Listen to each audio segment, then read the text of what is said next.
Subject is why are people afraid of intuitional practice? Part 2. Some people consider that one should start intuitional practice in old age. And when a person has more leisure, after one has spent the prime of one's life earning money, people are afraid that they may face insecurity and difficulties in their old age if they do not accumulate enough wealth before their bodies weaken with age, rendering them incapable of hard work. They regard the prime of life as the period intended for earning money, and old age with its decreased capacity for hard work as the time to remember God.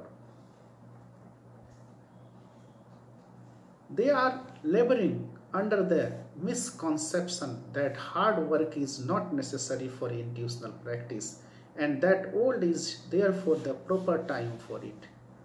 Whoever is born is bound to die, and one is constantly approaching death, not knowing when it will come. It is never certain if one will live to grow old. Yet people reserve the most important work of practicing sadhana for the time when the body has become completely enfeebled and the fatuous mind of old age has become entangled in the reactions of this life to such an extent that it is afraid of starting anything new. Ordinarily, it is fear of one's approaching death that makes one think of God is in old age. One's evil deeds begin to haunt one, and one starts praying and imploring God to save him or her from the consequences of one's deeds. There is no value in remembering God in old age when it is not possible to concentrate the mind due to the weakness and disease of the body and its preoccupation with the reactions, sanskaras, of the deeds of this life. The mind then is caught up in the infirmities of the body, in the disease of all old age, impending death, and most of all in memories of past incidents. And it is impossible to concentrate it. For these reasons, one is incapable of intuitional practice. There is an Indian saying that only a young bamboo can be bent, and if you attempt to bend a mature one, you will only break it. That is, anything new should be started early in life, and so should intuitional practice. There are people who avoid intuitional practice sadhana for fear of giving up all the pleasures and enjoyments of world. This fear deters them from pursuing intuitional practice, although their fear has no logical basis. It was explained earlier that the objects of earthly enjoyment are created under the influence of the static principle of Prakriti, and one regards them as real due to the dominance of avidya maya, which also makes people enjoy these earthly objects. Intuitional practice gradually reduces the dominance of avidya maya, and then the mind is also diverted towards subtle things. Crude worldly pleasures and enjoyment lose their attraction.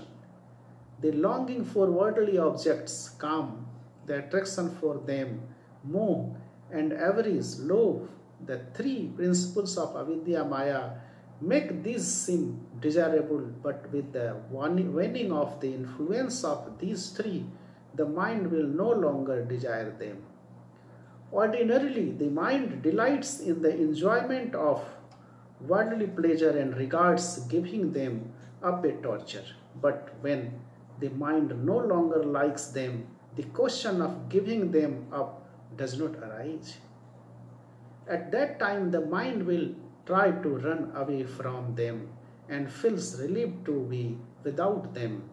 Instead of being tormented by their absence, for is not the unavailability of something only disturbing them when we desire it very much. If we do not desire an object, we will not miss it when it is not there.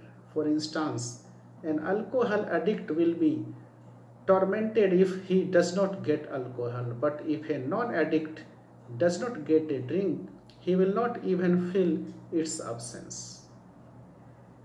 The question of his being tormented does not arise, for he never wished for it.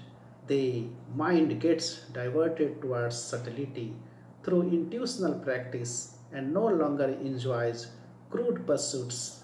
When the presence of crude objects is difficult to tolerate, the question of missing them or being disturbed by their absence does not arise. Some consider it necessary to tear themselves away by force from the enjoyment of worldly things in order to pursue intuitional practice, and the fear of their desires torments them. It will, however, never be possible to control one's mind by withdrawing it from objects of enjoyment by force. This would only make the body suffer and become sick. There is no compulsion in intuitional practice. The system of intuitional practice is taught by a great preceptor is so powerful that it imperceptibly diverts the mind from crude attractions towards subtlety, and the desire for earthly enjoyment disappears, taking with it the pain of not getting them. Not to pursue intuitional practice for fear of having to stay away from earthly pleasures and enjoyments is irrational. Those who consider it necessary are mistaken. On careful analysis, the fears that hold one back from practicing sadhana appears to be without any foundation. To avoid intuitional practice sadhana, which is the fundamental duty of everyone, out of baseless fear only shows one's ignorance. It is therefore urged that no one avoid sadhana out of unfounded fears, but rather through sadhana realize themselves and know themselves as the infinite supreme entity.